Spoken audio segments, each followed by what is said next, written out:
kneel down before him, worship and adore him. Yeah. Hey, chat room. Come. Yeah. Come, let us adore him.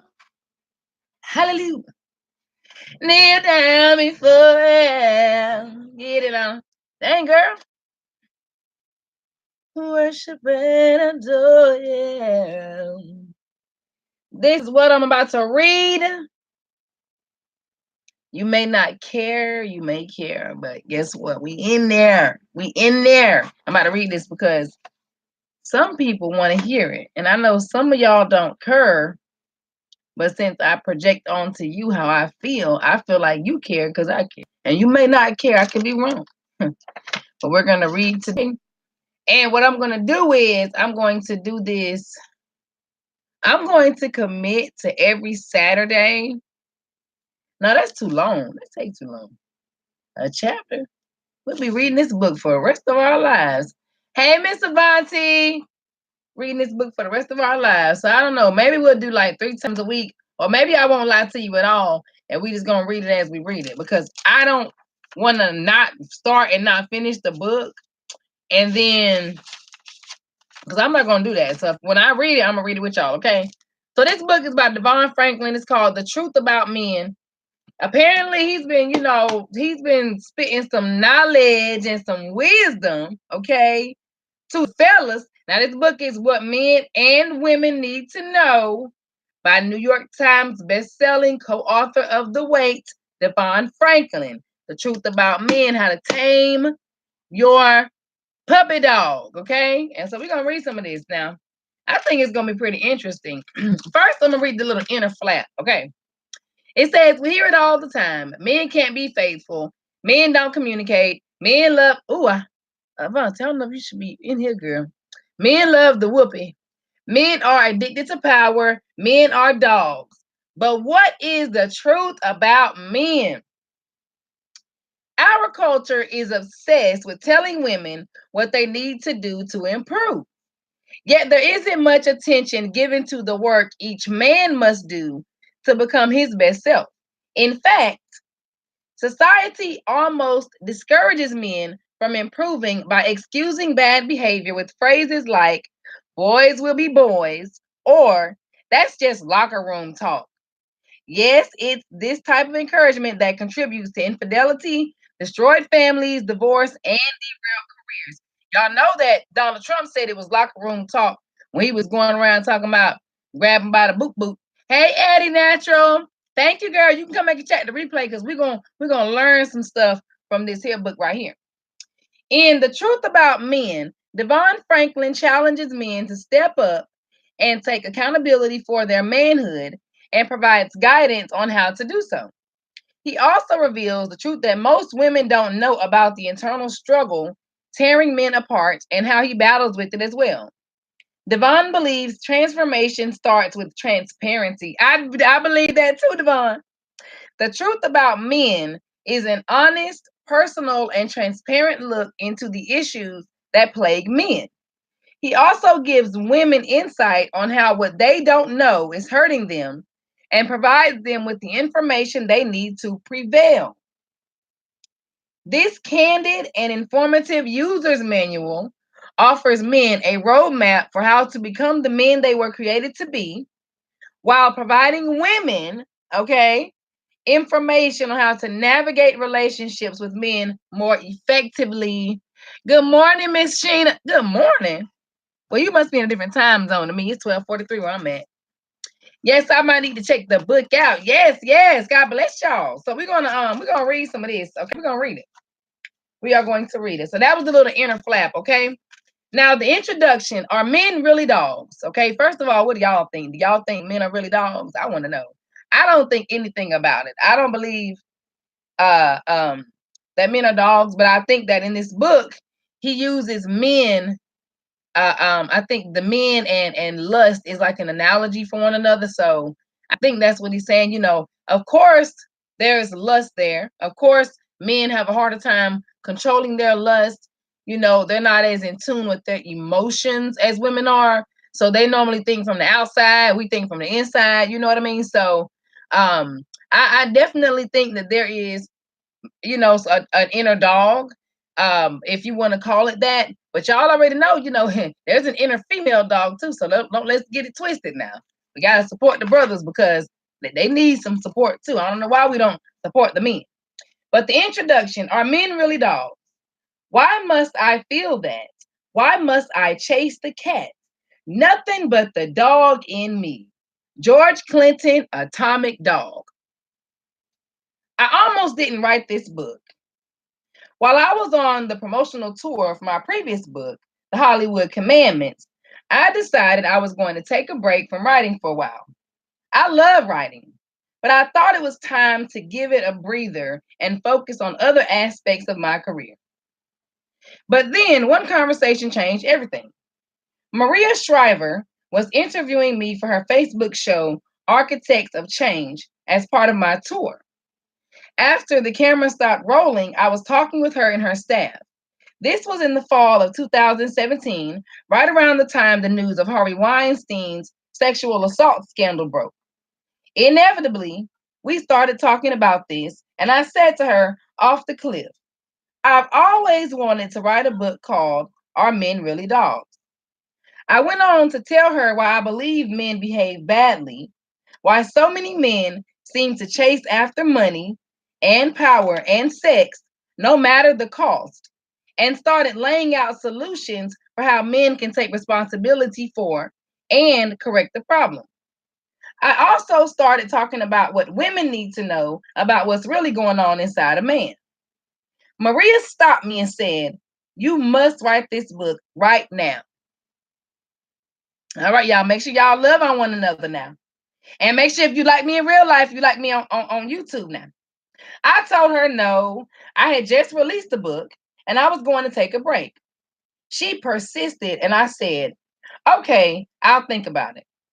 That was just my way of placating her because I had no intention of taking on a topic as big and as potentially divisive as this one. But I couldn't stop thinking about it. And the more I thought about it, the more convinced I became that I wanted nothing to do with this idea. It's dangerous to write a book about what men need to do better. First of all, most men don't like looking in the mirror. I know I don't. And this would be asking them to do just that. But not only that, taking on a topic like this would require me to examine my own manhood and discuss it honestly and transparently. I spend a lot of time talking to other people about having faith and facing their fears. Writing a book like this would challenge me to do the exact same thing. It's not enough to tell others what to do if I don't do it myself. I have to walk it like I talk it. And I couldn't imagine too many things that would be more frightening. However, I felt compelled that this is what I must do. So I decided to face my fears and speak my truth. That's something I was scared of too. What's really going on? In his song, Against All Odds, the late Tupac Shakur, arguably one of the greatest rappers in history, spoke a famous line. This be the realest I ever wrote. That line resonates with me because it expresses exactly how I feel about this book. Of all the books I've written, this is the most timely, relevant, urgent, and personal.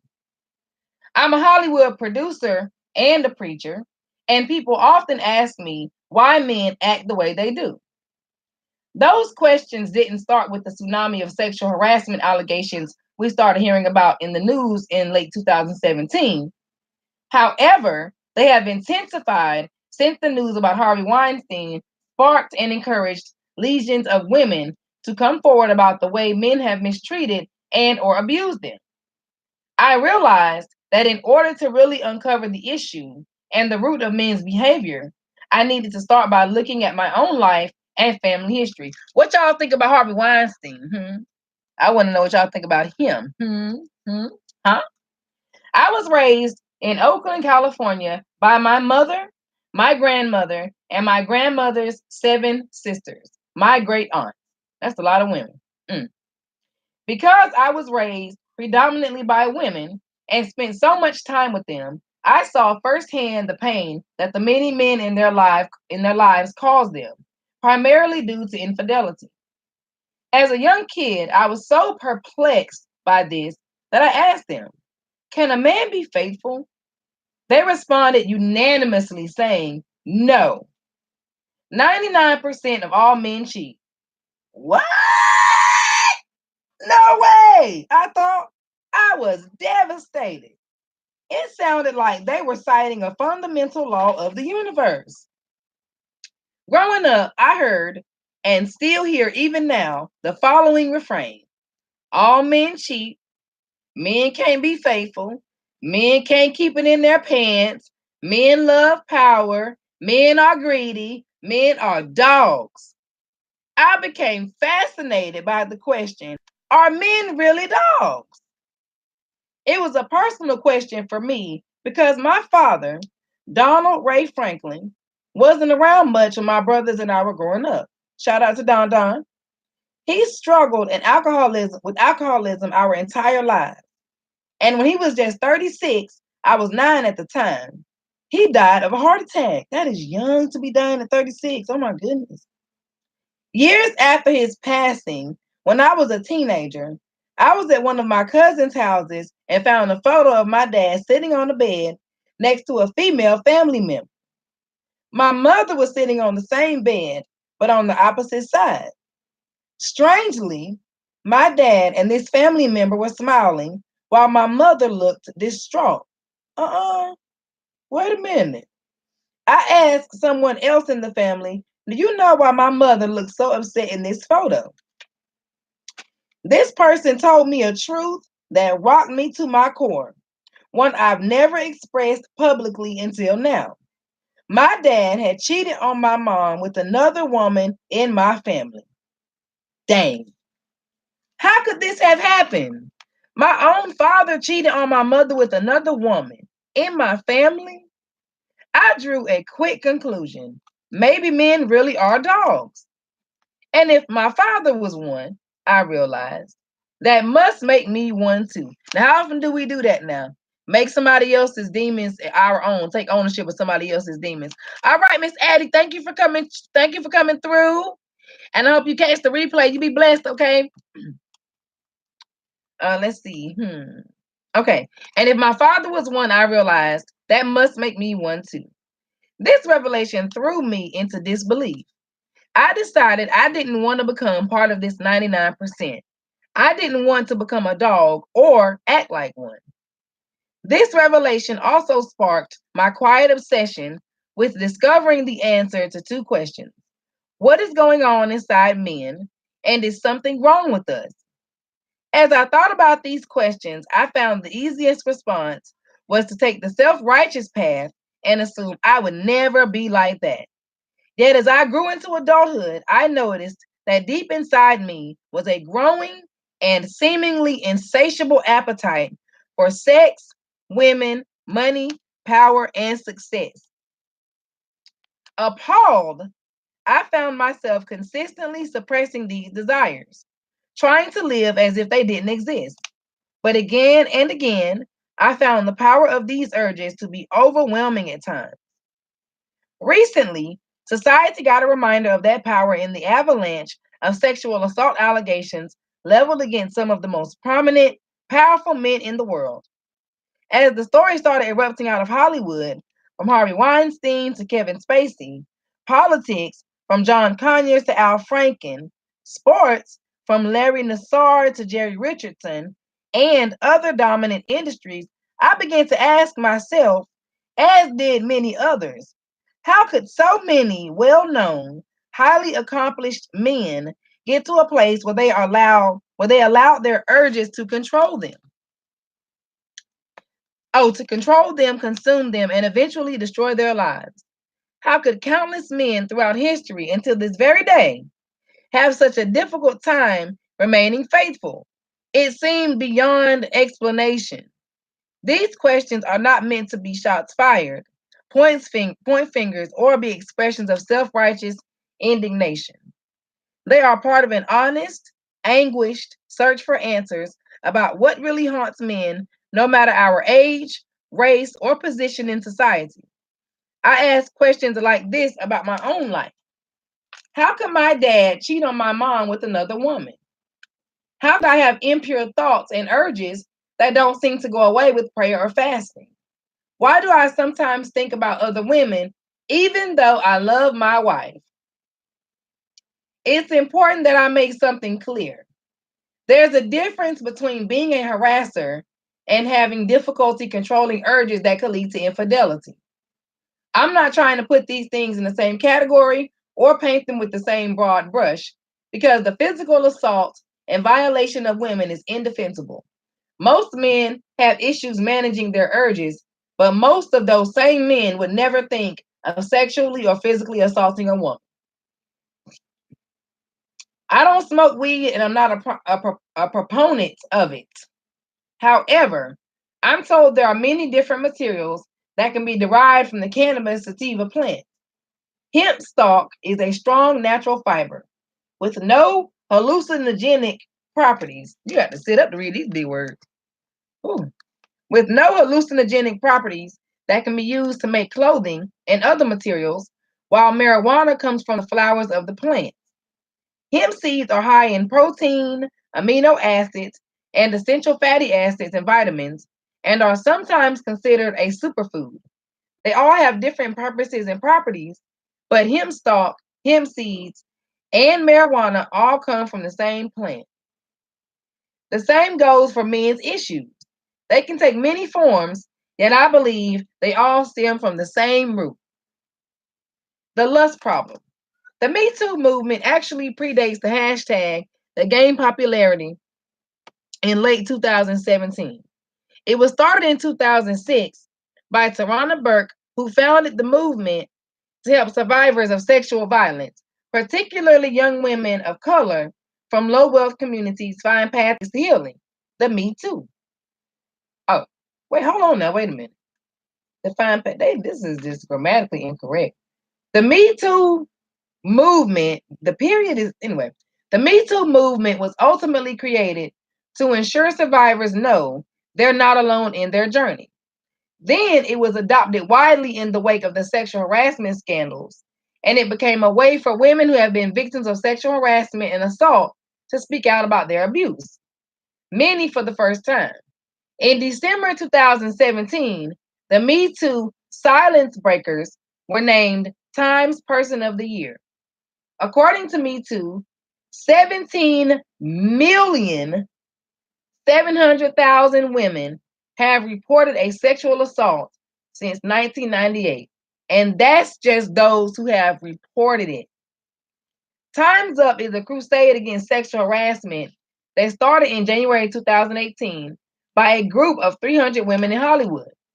It has a similar vision for women's empowerment as Me Too, hashtag Me Too, but it functions as a next step in the movement with solution-based, action-oriented advocacy aimed at creating significant change, safety, and equity in the workplace.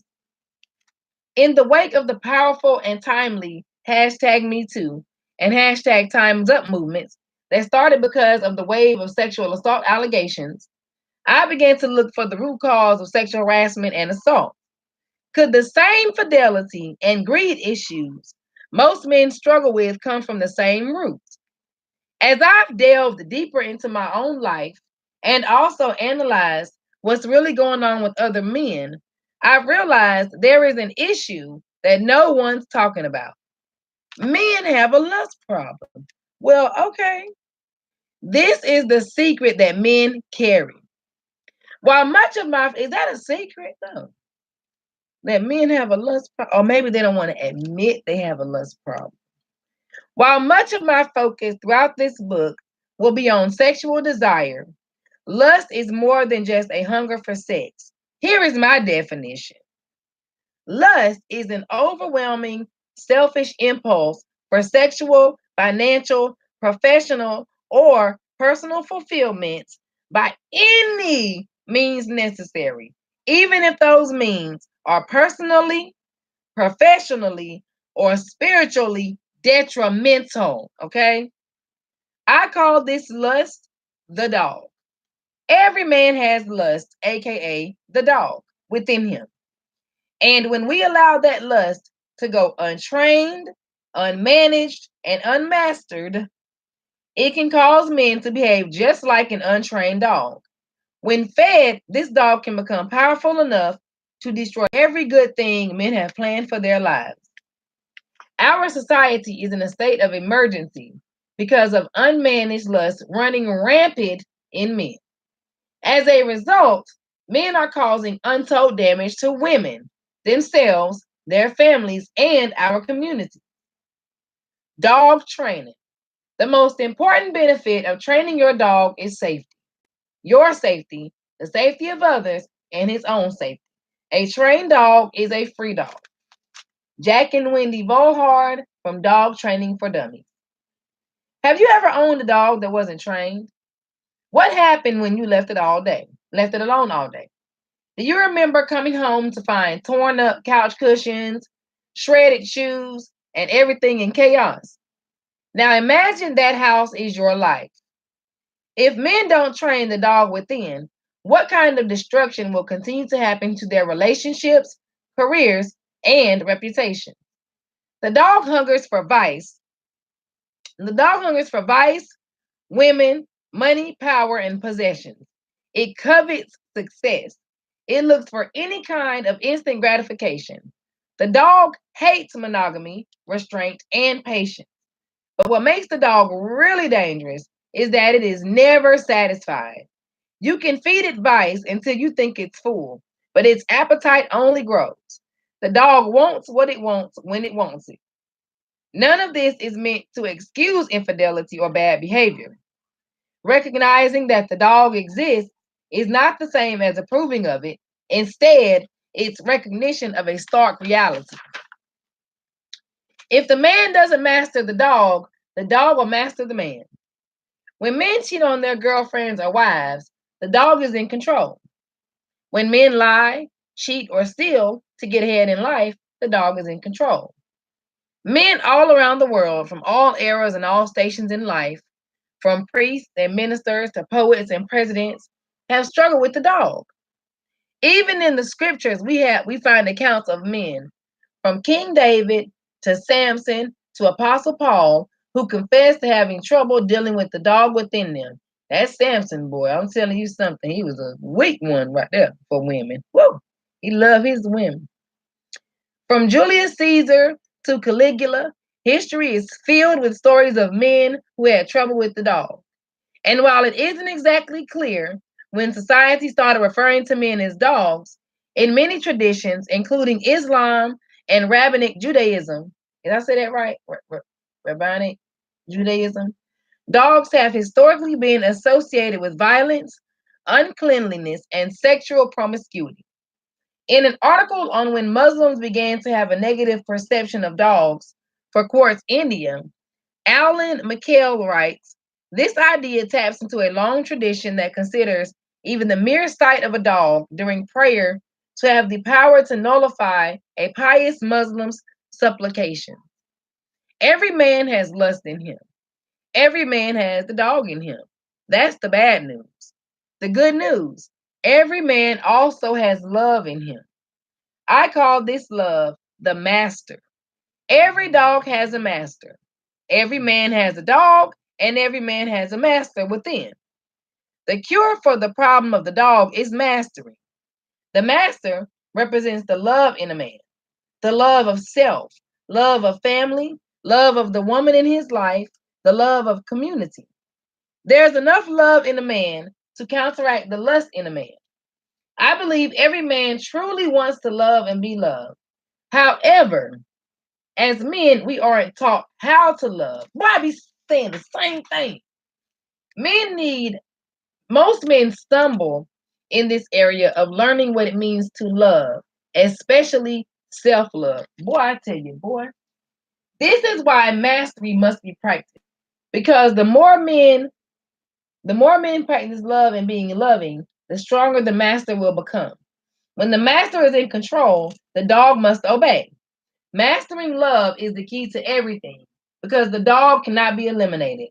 It can only be mastered. Mastery as I define it, is the practice of learning to love. Without mastery, the dog leads men to act against marriage, marriage vows, and damage their integrity. And it even changes the fiber of a man's character. In order for men to be truly successful, there must be recognition that the dog has the power to destroy, and a choice must be made to discipline it. Love is indeed the most powerful force in the universe, and that's why the love, aka the master, in men must be empowered, developed, and unleashed. The master knows how to honor himself and the women in his life. He's respectful and consistent. He's a warrior for peace and well being. He craves responsibility and accepts accountability. He's a builder who creates a happy home and a strong family because they are the most important things in his life. He's at his best, fully expressing his potential. He's thoughtful and compassionate. He's sexy, okay, because he can handle commitment. He's a man, not a boy in a man's body. Most of all, a master bows to the master. Hey, did you catch that? Most of all, a master bows to the master. He understands that the true power to tame the dog comes from above. I be saying it about self-love too. Like we think self-love comes from ourselves or from the universe, man. You gotta get that from God. Mastering the dog is dangerous work. Why? Because it requires a combination of transparency and discipline that men, hold on, that men rarely employ. How do men master the dog? By committing to training it. Training is everything, and it's key to success. Noted dog trainers Jack and Wendy Volhard say this about training. After all, a well trained dog is a happy dog, and happy dogs have happy owners. However, you can't expect a dog to do what you want him to do or don't want him to do unless you show him what your expectations are. And your dog won't learn properly or be willing to heed your commands unless you use effective train methods. The truth about men, what men and women need to know. It's time for us men to do our work because we are the problem. For too long, we have placed the responsibility of our poor behavior at the feet of women. It's time for men to man up and allow the buck to stop with us. Come in. Well, you're gonna have to wait a minute because I'm using the other controller. Okay. However, we generally don't like to do our work. We're stubborn and resistant to looking in the mirror and acknowledging that we have to change. A 2015 clip of DJ Khaled's appearance on Power 105's The Breakfast Club went viral because of his views on gender roles. He said, "You got to understand, I'm the Don, I'm the king. It's different rules for men. We the king. So there's some things y'all might not want to do, but it got to get done. I just can't do what y'all want me to do. I just can't." I'm a fan of DJ Khaled's work, and it's unclear whether his thinking has changed since this interview. However, the attitude he displays here isn't unique. The belief that there are different rules for men and women is a stubborn ideology, and when men and women buy into this thinking, change becomes elusive and nearly impossible. There aren't, AJ, bye. There aren't different rules for men and women, and we shouldn't buy into an idea that somehow women are subordinate because these fictitious rules imply that men are superior. If we believe in a double standard, in a set of rules that implies the superiority of men just because they are male, this double standard belief can continue to perpetuate the various kinds of abuse, psychological, physical, spiritual, and emotional, that women have experienced and continue to experience at the hands of men. Many men have bought into the false idea of what it means to be a man. This false idea leads to feelings of entitlement, and that contributes to chauvinistic behavior that is detrimental to men and especially to women. I wrote this book to help men and women understand how this all goes back to the dog and to help men learn how to master it. It may seem strange that I also wrote this book for women, but I did because they are on the receiving end of much of the damage the dog does. And I want them to understand how to deal with the dog too. Ladies, we are all in this together. And I wish I could tell you that every man in your life is going to do the work and is automatically going to get it together. But that's just not true. I pray this book will motivate and inspire them to become better. But while that process is underway, I don't want you to be in the dark. I want you to tell the truth. I want to tell the truth as hold on, wait. I want to tell you the truth as I see it and as a way to help you deal with the dog too. I wrote the book, The Wait, with my wife, Megan. It is a countercultural book about relationships that encourages readers to value delayed gratification over instant gratification, primarily by waiting for sex until marriage. What? In that book, we talk about the incidents in our personal lives that led us to make a vow of celibacy even before we started dating each other, and about the benefits we experienced in our life as we waited. We had no idea the book would strike such a strong chord with men and women all around the world. I decided to wait while I was still single, many years before I ever met Megan, because I didn't want to be preaching one thing and doing another. Navigating life in Hollywood as a single, celibate, high powered executive and preacher definitely came with its set of challenges. However, it ultimately gave me experience and credibility with how to master the dog. The practice of consistently sacrificing my personal desire for sex, managing my own lust for power, and committing to the process of personal success as a single man has helped me navigate the challenges of the dog as a married man. This experience has given me the credibility to equip men and women with tools to become more successful in that area. That journey laid the foundation for me to write this book. Since The Wait was published, women from all over the world have contacted me, telling me they are tired of the pain men cause when they say one thing and do another. They have also told me they are sick of men telling them what they need to know about men without having those same men be challenged to take responsibility for their actions. More than once I've been asked, Devon, when are men going to step up? Even though Maria Shriver's prompting was compelling, I finally decided to write this book because I was tired of seeing the hurt in women's eyes when they talk about the pain, anger, humiliation, and devastation men have caused them because so many men haven't or won't commit to the process of controlling their lust. I realized it was time to write this book when I saw that there are men out there who are legitimately struggling with how to become better men, yet have almost no guidance on how to do so. I don't write this from a perspective of some self righteous master. I'm no exception to any of the difficult truths I tackle in this book. Even though I'm a faithfully and happily married man for 6 years now, I have a dog within me too. If I try to act like my standing as a man of faith and a man in Hollywood makes me immune to my own lust, I'm setting myself up for destruction and I increase the chances that I'll one day see the hurt in my wife's eyes. Every single day, I have to work at accepting, training, and mastering the dog so that it doesn't get the best of me. It's some of the hardest yet most rewarding work I've ever done. All men are vulnerable to the dog. If I act like I'm not, pride will make me its victim. It's not just me either. All over the world, good, well intentioned men have the potential to be ruined by the dog. Why? Because the dog that remains unacknowledged, undisciplined, and untrained is dangerous. Training the dog is not easy, but it can be done. Academy Award winner Jamie Foxx tells a story about how the dog within him was out of control before the Oscars in 2005 when he was up for the Best Actor for playing Ray Charles in Ray.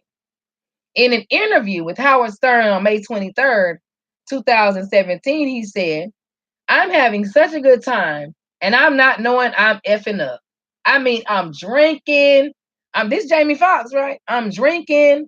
I'm doing every effing thing you could possibly imagine or not. And then I get a call. The call was from none other than Oprah Winfrey, and she was not pleased. In the interview with Stern, Fox said that Oprah told him, "You're blowing it, Jamie Foxx.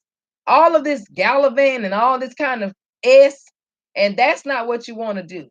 I want to take you somewhere, make you understand the significance of what you're doing."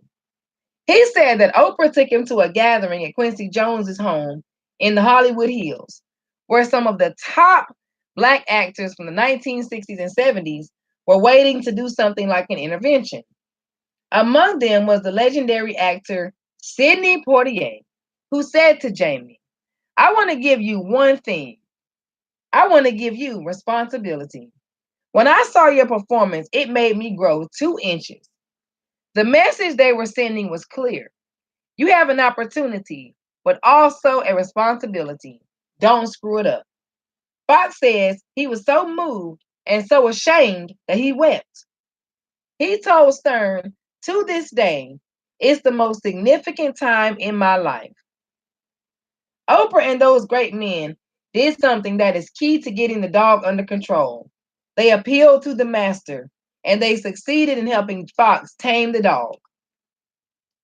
A user's manual. The Truth About Men is a user's manual for both men and women, whether single or married, to help them become equipped with the necessary knowledge, insights, and tools to transform their lives. Men, this book will give you the roadmap for how to unleash the master within. It will help you get control of the dog, become the man you were created to be, and give you the help you need to claim victory in every area of your life. Women, this book will give you insight into men and give you a look behind the veil of manhood. With knowledge, there is tremendous power. And this book will give you real-time understanding on navigating your personal and professional relationships with men more effectively. But I will go beyond that and give you specific information on not only what you're up against, but also on how to prevail. This book is to be used as a conversation and communication starter. Men and women spend too much time talking at one another and not enough time talking with one another. When there is no communication, there can be no transformation. My hope is that this book can be used as a powerful tool for personal and collective transformation for both men and women. Yet, this all starts with building and repairing effective communication. We have to start by first having honest conversations. Honesty isn't a sign of weakness, but of strength. When we can admit we don't have it all together, that we're struggling to figure out how to deal with one another better, and that we need help in the process, this is when positive change can take place. Communication is one of the main keys to affecting change. Communication is also one of the key tools of effective training. I utilize the dog training metaphor throughout the book, not as a way to vilify or demonize men, but because I think of the metaphor as a transformational framework to introduce practical tips and tools that can lead to true freedom and personal success.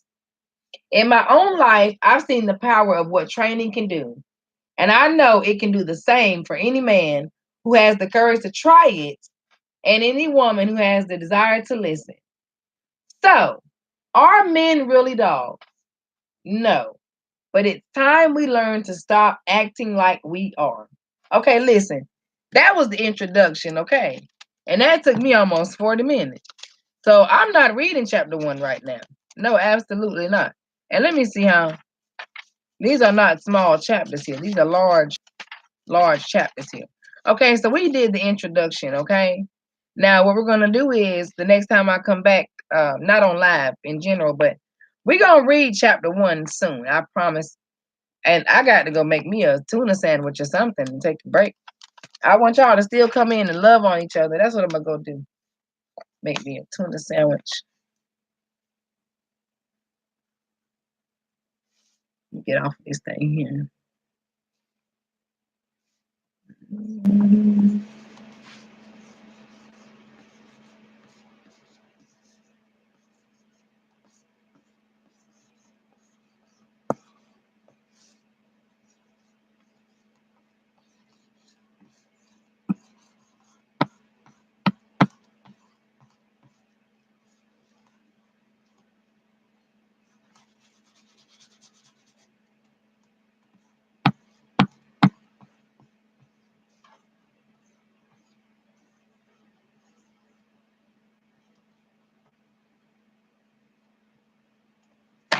Okay.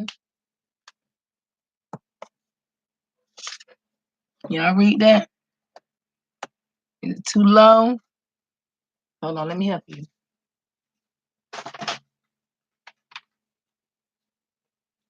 You read it.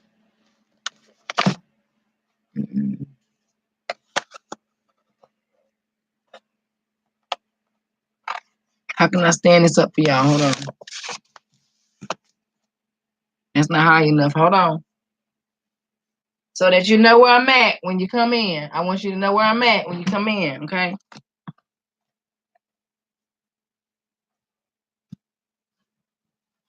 Hold on. Oh, wait, it's backwards, ain't it? Hold on, let me write it over.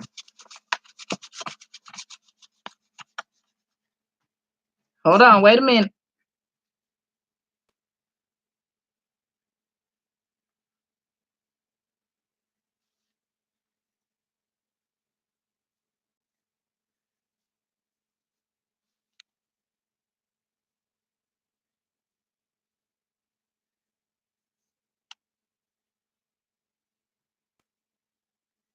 I don't know if I can write backwards. Hold on.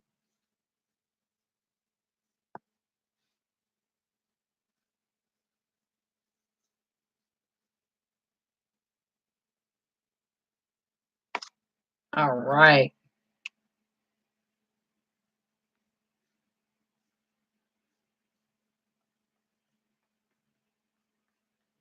That's the butterfly jewels right there.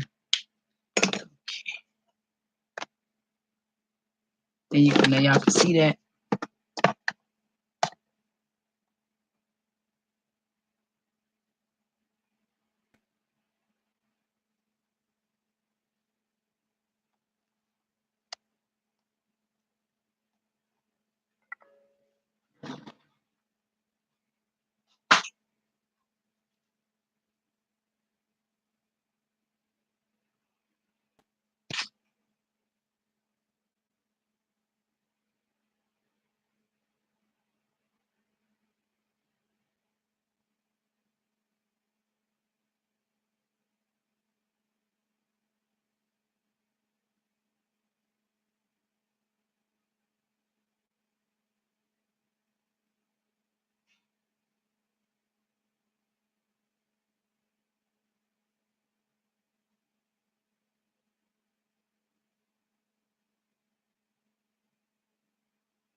Going to Butterfly, make a tuna sandwich. Hey y'all. Bye y'all.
He's so amazed. How it turns out it's only his grace. Only do it. He said he would. All right, guys, I'm back now. I made me a tuna sandwich. Since nobody's getting on right now, I'm off and I'm gonna eat my tuna sandwiches. I'm gonna take me some deep breaths and then I'll read this thing back another time. Okay, guys? I love you all. And I will talk to you later.